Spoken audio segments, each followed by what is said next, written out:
ప్రియమైన దేవుని పిల్లలారా, ఇక్కడ కొన్ని మాటలు యేసుక్రీస్తు ప్రభు వారు ఆయన అద్భుతమైనటువంటి మహా గొప్ప గొప్ప కార్యాలు చేసిన వాటిలో కొన్నిగా మనం ధ్యానించుకున్నామండి. నీటిని ద్రాక్షారసంగా మొదటి అద్భుతమైన సూచక్రియ, మొదటి సూచక్రియ యేసుక్రీస్తు ప్రభు వారు చేసినారు. ఇంకా అనేకంగా చాలా చేస్తూ వచ్చినాడు. ఈ మాటను ఇంకా కొన్ని మాటలుగా ఆయన చేసినటువంటి మహా కార్యాలు, అద్భుత కార్యాల సూచక్రియలు కొన్ని మనం ధ్యానించుకున్నామండి. యోహాను సువార్త 2వ అధ్యాయం 6వ వచనము మరొకసారి చదివినట్లయితే మంచిది. యూదుల శుద్ధీకరణ ఆచార ప్రకారము 2-3 తూములు పట్టు 6 రాతి బాణలు అక్కడ ఉంచబడెను. యేసు ఆ బాణలు నీళ్లతో నింపుడని వారితో చెప్పగా వారు వాటిని అంచుల మట్టుకు నింపి, అప్పుడు ఆయన వారితో మీరిప్పుడు ముంచి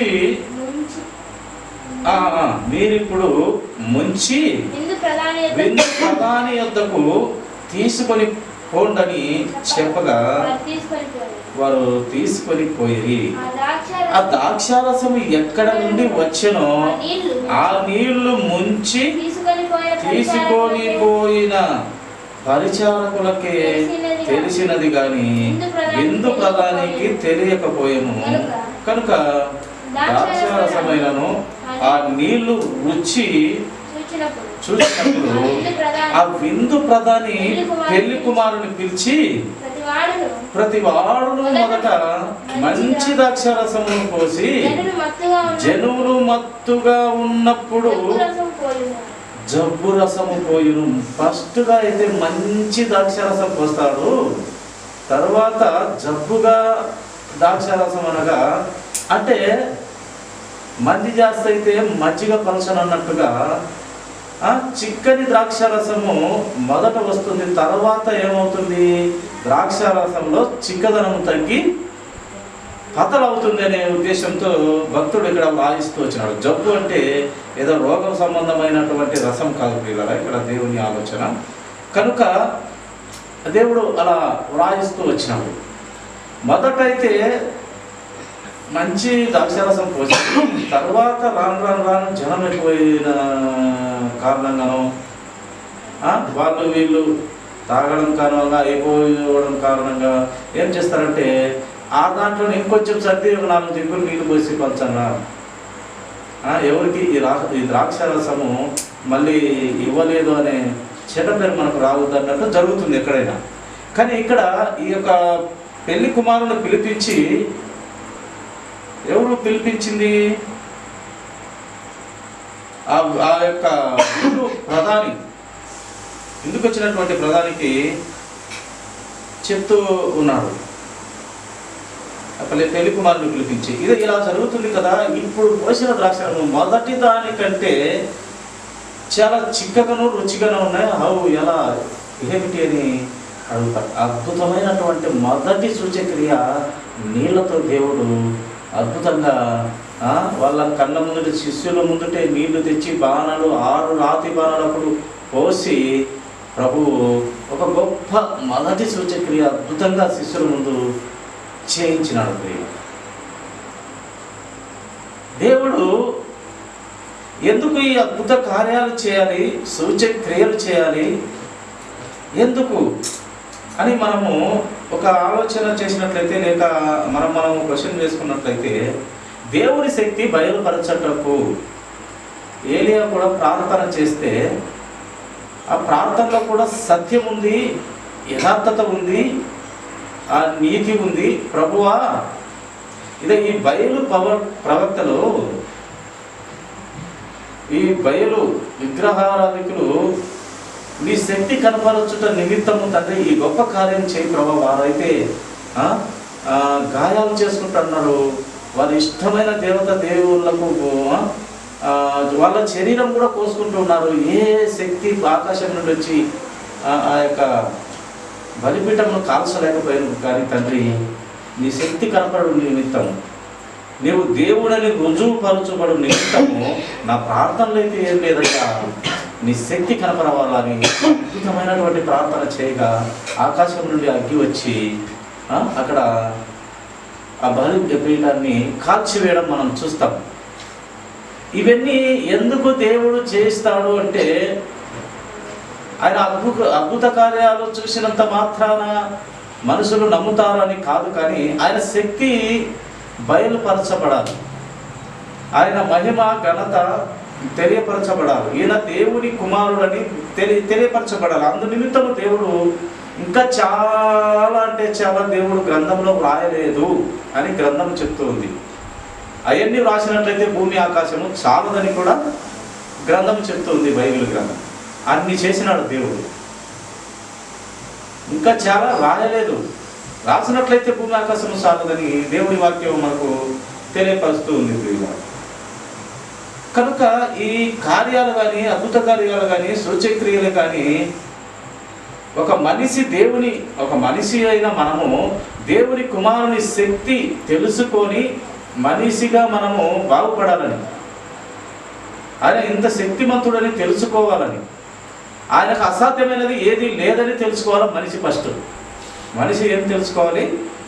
దేవునికి అసాధ్యమైనది ఏది లేదు అని నమ్మేయాలి, అంతే. గుడ్డిగా కాదు, కళ్ళు తెలుసుకొని నమ్మేయాలి. అది ఆయన కెపాసిటీ. ఆయనకు అసాధ్యమైనది ఈ శారాయికి లేక ఈ అబ్రహాముకు శారా ద్వారానే నేను పిల్లలను పుట్టియాలనే రూల్ ఏం లేదు, రాళ్లతో కూడా పుట్టించగలిగిన శక్తివంతుడను నేను అన్నాడు దేవుడు. ఇంకోసట శిష్యులు కేకలు వేస్తూ ఉంటే అక్కడ ఉన్నటువంటి ఆ యొక్క పెద్దలు, శాస్త్రులు, పరిచయులు, సద్కేయులు, ఇంకా ఇతర జన సమూహము ఎందుకు అట్ట కేకలేస్తున్నారే అని వారిని గద్దించసాగగా అప్పుడు యేసుక్రీస్తు ప్రభు ఒక మాట అంటారు. ఏమంటాడంటే, వాళ్ళు క్రీస్తు క్రియలు లేక క్రీస్తు కార్యాలు, అద్భుత కార్యాలు, సూచక్రియలు చేసినప్పుడల్లా వీరు కేకలేస్తూ ఉన్నారంట అక్కడ ఆ యొక్క ప్రదేశంలో. అప్పుడు వీళ్ళు అబ్జెక్షన్ చేసినప్పుడు అప్పుడు ప్రభు గొప్ప మాట అన్నాడు, వీరు కేకలు వేయకుంటే ఇక్కడ ఇదిగో ఈ రాళ్ళు కేకలేస్తాయని. రాళ్లకు జీవం ఉందే? ఆయన నోటి మాట పలుకుతే రాళ్ళు ఏంది? రాళ్ళు మాట్లాడతాయి, కుక్కలు మాట్లాడతాయి, గాడిదలు మాట్లాడతాయి, చేపలు మాట్లాడతాయి, పంచభూతాలు వింటాయి ఆయన మాటలు. అదే ఆయన కెపాసిటీ, ఆయన క్యాపబిలిటీ.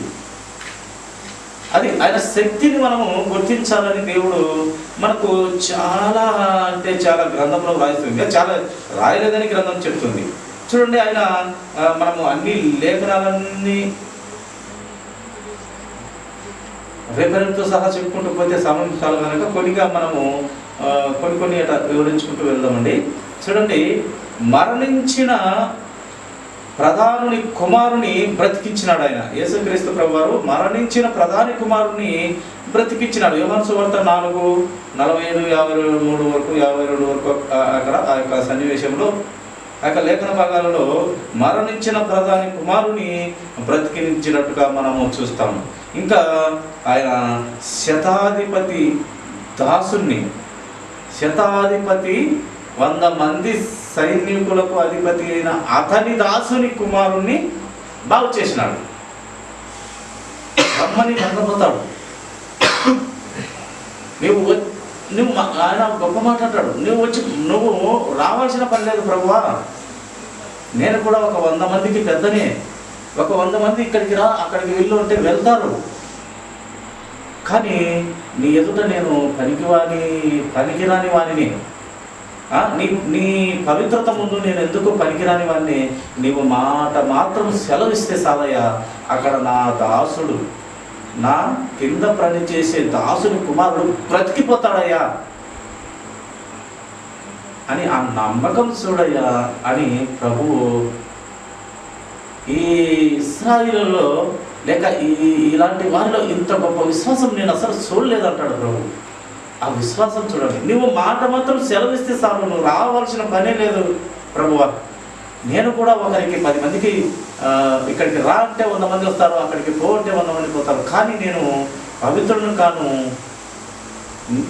నిన్ను పిలిచేంత గొప్పవాడిని కూడా కాదు, కానీ నువ్వు మాట మాత్రం ఇక్కడి నుండే సెలవిస్తే అక్కడ బాగుపడుతుంది, అక్కడ బాగుపడతాడు నా దాసుని కుమారుడు లేక కుమార్తె అని ఆ యొక్క దాసుని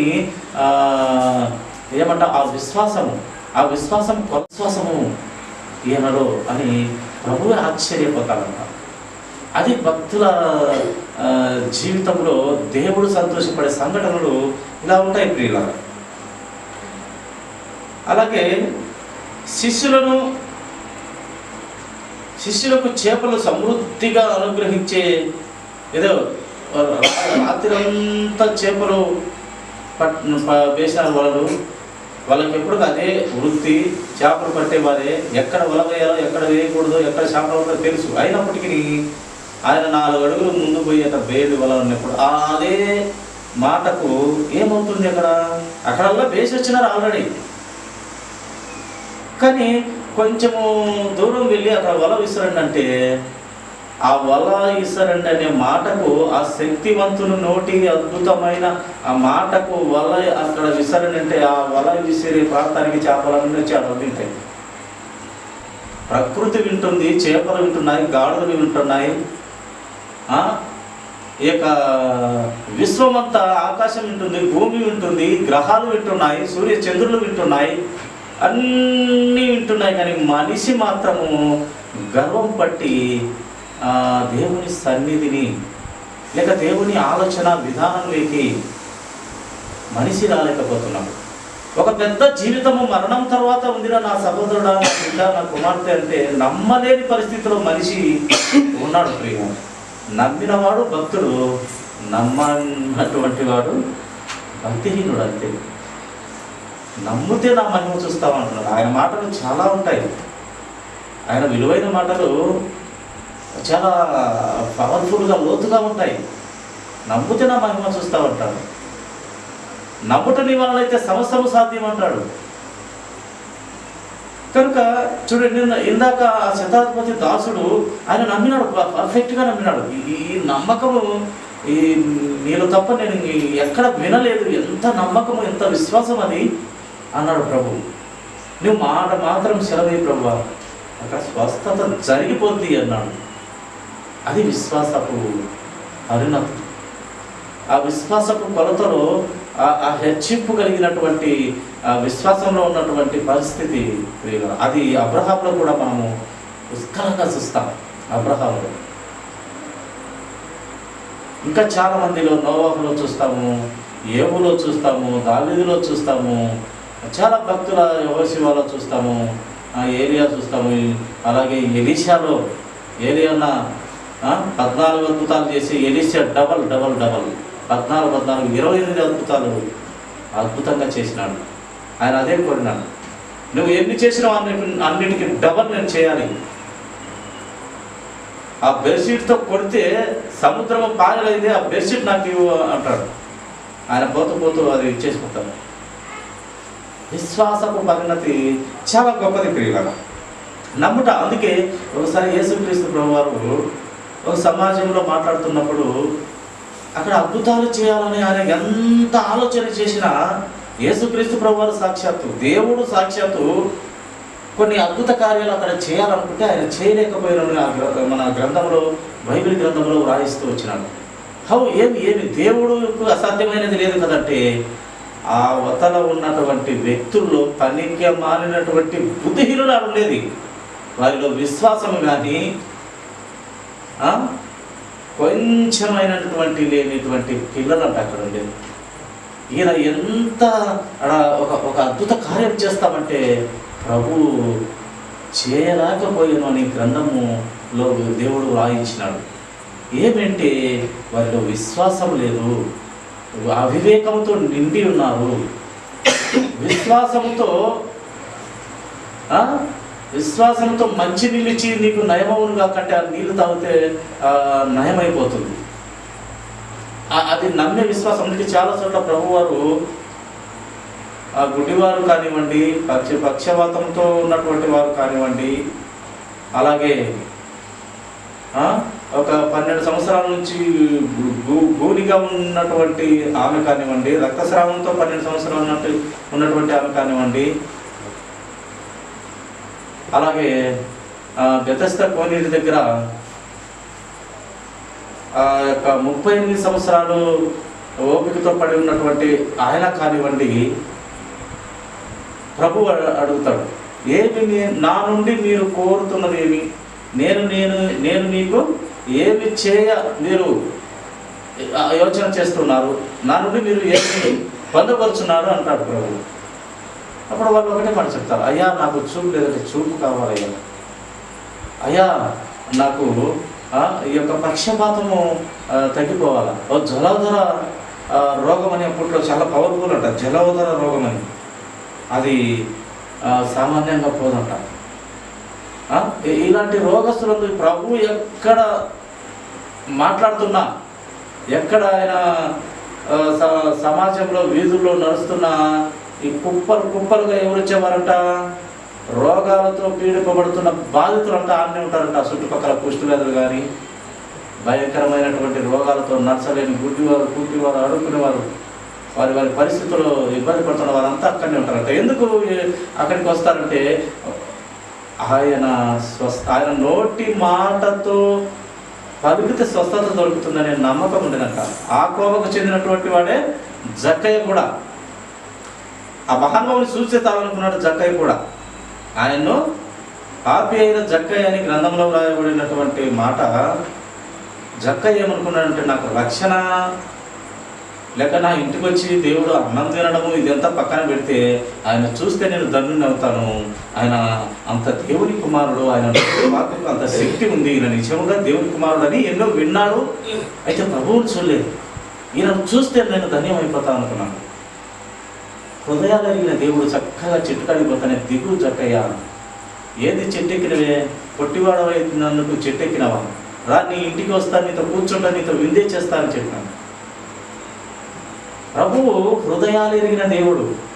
హృదయములో బాధపడితే ప్రభువు, నీవు ప్రభువు మొరపెట్టుకుంటే నేను ఎవరమైనా హృదయాలు కృంగిన లేక గుండె చెదిరిన వారిని, లేక దీనులై దేవుణ్ణి అడిగేవారిని, పేదలుగా ఉండి ప్రభువును మొరపెట్టుకుంటే ఆయన క్షణమంటే క్షణము లేటు చేయక ఆదరించే దేవుడు, కృప చూపే దేవుడు, న్యాయం జరిగించే దేవుడు ప్రియుల. కనుక కుప్పలు వచ్చి ఉండేవారంట. ఆయన అంతలా అందరికీ స్వస్థత ఊరికే ఉచితంగా చేసేవారు. ఒకరు 10 మందికి స్వస్థత చేస్తే ఒక్కడు వచ్చినాడంట కృతజ్ఞతగా. 10 మందికి స్వస్థత తెచ్చే ₹1 ప్రభువా, స్వస్థత కలిగింది ప్రభువా, నువ్వు మహిమపరచబడాలి, నువ్వు పూజకు అర్హుడు అని ఒక్కడు వచ్చి రిటర్న్ చెప్తే, మిగతా 10 మంది వాళ్ళు 9 మంది ఎక్కడ అని శిశువులను అడిగితే ఎక్కడ? వాళ్ళు కేవలం స్వస్థతలకు, వారి శరీరాల్లో ఉన్నటువంటి లోపాలను బాగు చేసుకొని వెళ్ళేటువంటి వాళ్ళు దేవుని భయం కలిగి, దేవునికి లోబడి, దేవుని ఇష్టరాజ్యము, దేవుని మొదటిగా ఆయన నీతి, ఆయన రాజ్యం ఎతికే పిల్లలు కాదు వాళ్ళు. నాకు జ్వరం వచ్చింది, నా పిల్లలకి ఉద్యోగం లేదు, నాకు ఇల్లు లేదు, వాకిలు లేదు, ఆస్తి లేదు, అంతస్తు లేదు, చదువు లేదు, ఇది లేదు, అది ఈ కోవకు చెందినటువంటి వాడు. ఎప్పుడు ఇలా బ్రతుకంతా దేవుడు అలా ఉండమని గ్రంథంలో చెప్పట్లేదు. ప్రతి చిన్నదాన్ని ప్రభువును అనుకునే బిడ్డలుగా మీరు ఉండకూడదు. మీరు తల ఎత్తుకొని బ్రతకాలి. మీరే ఆశీర్వాదంగా ఉండాలి. మీరు ప్రార్థన చేసి ఇంకొకరు బాగుపడాలనే స్థితిలో పెట్టాలనుకుంటాడు దేవుడు. కానీ మన బ్రతుకులంతా ఎప్పుడు అడగ తినే బ్రతికే మంది, ఎప్పుడు గోదావరి బ్రతికే. ఇంకా నీవు ఎప్పుడు ఒకరికి ప్రార్థన చేసి బాగు చేస్తావు? ఇంకా మన బ్రతుకంతా అడుక్కోవడమే.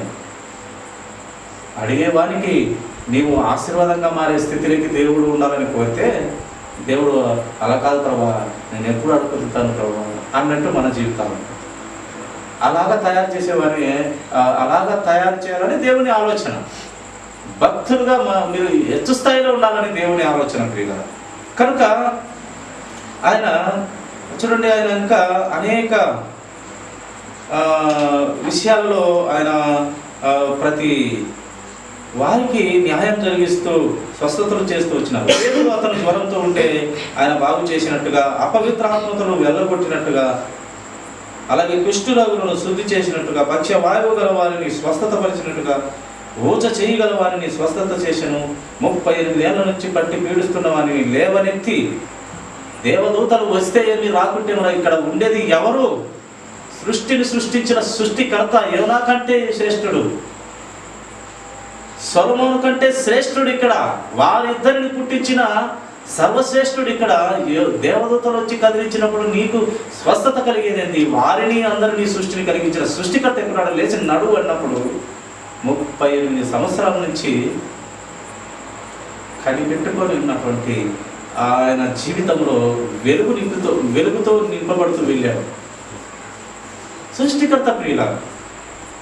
అలాగే దేవుడు చూడండి, చచ్చిన వారిని బ్రతికించెను, గుడ్డి వారికి చూపునిచ్చెను. ఆయన అద్భుత కార్యాలు చూడండి. చెవిటి వారిని మూగవారిని బాగు చేసెను. జన సమూహమునకు ఆహారము 2 చేపలు 5 రొట్టెలు. ఎంతమందికి? 5,000 మందికి ఒక పారి, 4,000 మందికి ఒక పారి, 7,000 మందికి ఒక పారి, మళ్ళీ పెట్టగా మళ్ళీ 12 గంపలు ఒక పారి ఎత్తినారు. అప్పుడు అంటాడు ప్రభు, శాస్త్రులు, పరిశీలు, సదుపేయులు వీళ్ళందరూ వచ్చి, సూచక్రియ ప్రభువా, ఈ సూచక్రియ, ఇదో ఈ గొప్ప కార్యము, ఇదో ఈ అద్భుత కార్యం చేయని. ఎప్పుడు ఈ దుష్ట మనుషులు సూచక్రియలు అడుగుతున్నారు. 2 చేపలు 5 రొట్టెలు ఎన్ని వేల మందికి పచ్చి పెట్టి ఎన్ని గంపలు ఎత్తుతారో మీకు తెలియదా? ఆ ఒక్కటి చాలదా సూచక క్రియ? ఇంకా దేవుని కుండలోని అన్నమంతా పిసికి పిసికి పిసికి చూడాలన్నా ఒక్క మెతుకు పిసికితే చాలదా అంటాడు ప్రభు. ఒక్క మెతుకు పిసికితే అన్నమంతా ఉడికినట్టే. మొత్తం అంతా పిసకాల్సిన అవసరం లేదు. ఒక విశ్వాసి ఆ కోవలో ఉండాలని దేవుడు కోరుతున్నాడు కనుక, ఒక విశ్వాసి ప్రతి మెతుకును పిసకూడదు. ఒక్క మెతుకు పిసుకు ఆ కుండలో ఎంత అన్నమైనట్టే, ఆ దేవుని శక్తి నీవు తెలుసుకున్నట్టే. ఎప్పుడు సూచక్రియలు, అద్భుత కార్యాలు ఎందుకు? ఒక పారి చూసావు కదా నా శక్తి, ఇంకా నిరంతరం నీ బ్రతుకు అడక తినే బ్రతికేనా? ఎప్పుడు చూస్తూనే ఉండాలన్నా? ఎప్పుడు నువ్వు మారేది, బ్రతికేది, నా సారూప్యత ధరించుకునేది ఎప్పుడు నువ్వు? కనుక ప్రియ దేవుని సంగమా, దేవుని పిల్లలారా, ఆయన చెవిటి వారికి, మూగి వారికి, జన సమూహం ఆహారం ఎంతో పంచిపెట్టెను. సముద్రం మీద నడిచెను. ఆయన నడవడమే కాదు, యేసుక్రీస్తు ప్రభు వారు చూడండి, ఆయన మాట అంటాడు, గొప్ప మాట, నేను పరిశుద్ధుడైన ప్రకారము, అనగా క్రీస్తు ప్రభు యేసు పరిశుద్ధాత్మ దేవుడు, తండ్రి దేవుడు ఎలాగ పరిశుద్ధుడై ఉన్నారో ఆయన పరిశుద్ధుడైన ప్రకారం మీరు కూడా అదే పరిశుద్ధంగా ఉన్నారంటాడు. అదే మాటగా నేను సముద్రం మీద నడిచాను, మీరు కూడా నడవాలంటాడు. ఆశ పుట్టినప్పుడు పేతురుకు రా నడిచిరా అన్నప్పుడు, అలరు తిప్పుకొట్టగా భయపడినప్పుడు ప్రభువాన్ని చేయి చప్పితే లేవనెత్తి దగ్గరగా చేర్చుకునే ప్రభు. ఆయన మరణానికి జీవం పోశాడు.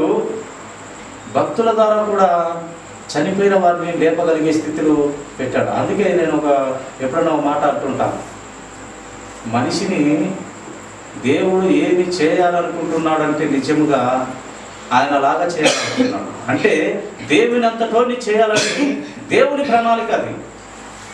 అందుకే అక్కడ పాపలు ఉండరు. ఆ పరలోక రాజ్యంలో పనికిమాలలో ఉండరు, పాపలు ఉండరు, చిమ్మటలు ఉండవు, పనికిమాల సంబంధమైన ఏది అక్కడ ఉండదు. కేవలం పరిశుద్ధులే ఉంటారు. ఆ పరిశుద్ధ లోకంలో నిన్ను నన్ను ఉండాలని, తల ఎత్తుకొని బ్రతకాలని, ఈ లోకంలో మనకు బుద్ధి, జ్ఞానము, ఇరుకు ఇబ్బందులు అన్నీ రుచి చూపించి నేను ఒక శిల్పం లాగా చెక్కి అక్కడ నిలబెట్టాలని. ఎక్కడ? పరలోక రాజ్యంలో. సముద్రం మీద ఆయన ఎలాగ నడిచినాడో మనిషిని కూడా అలాగే నడిపించడానికి ఆశ కలిగిన దేవుడు.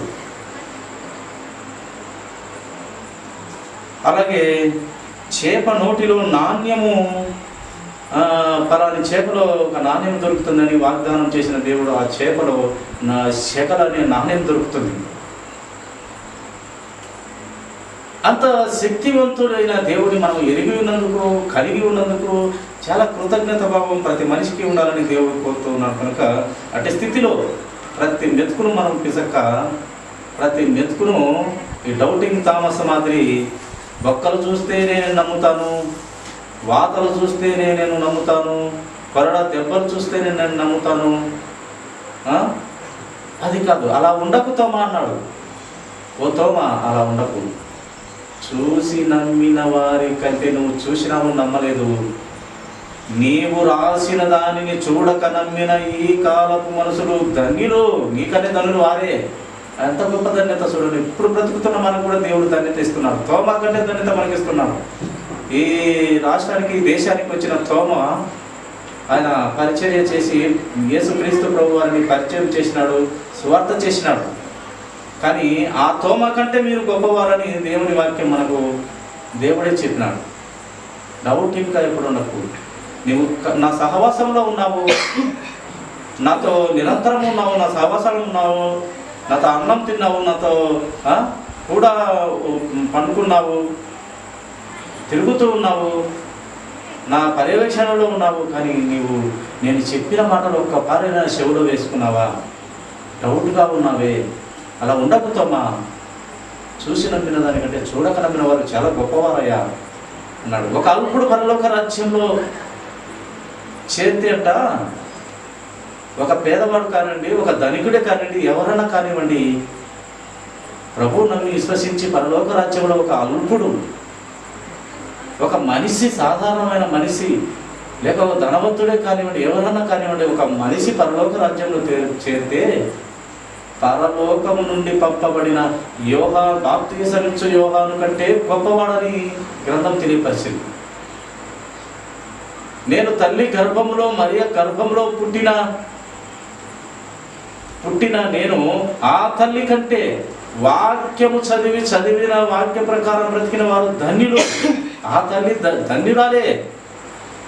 కానీ వాక్యము చదివి వాక్య ప్రకారంగా నడుచుకున్న వారు మరీ ధన్యులు, మరియమ్మ కంటే ధన్యులు, బాప్తిసమిచ్చు యోహాను కంటే ధన్యులు అని ఒక సమాజానికి, ఇప్పుడు బ్రతుకుతున్న సమాజానికి కూడా దేవుడు చాలా విలువైన మాటలు చెప్పి ఉన్నాడు.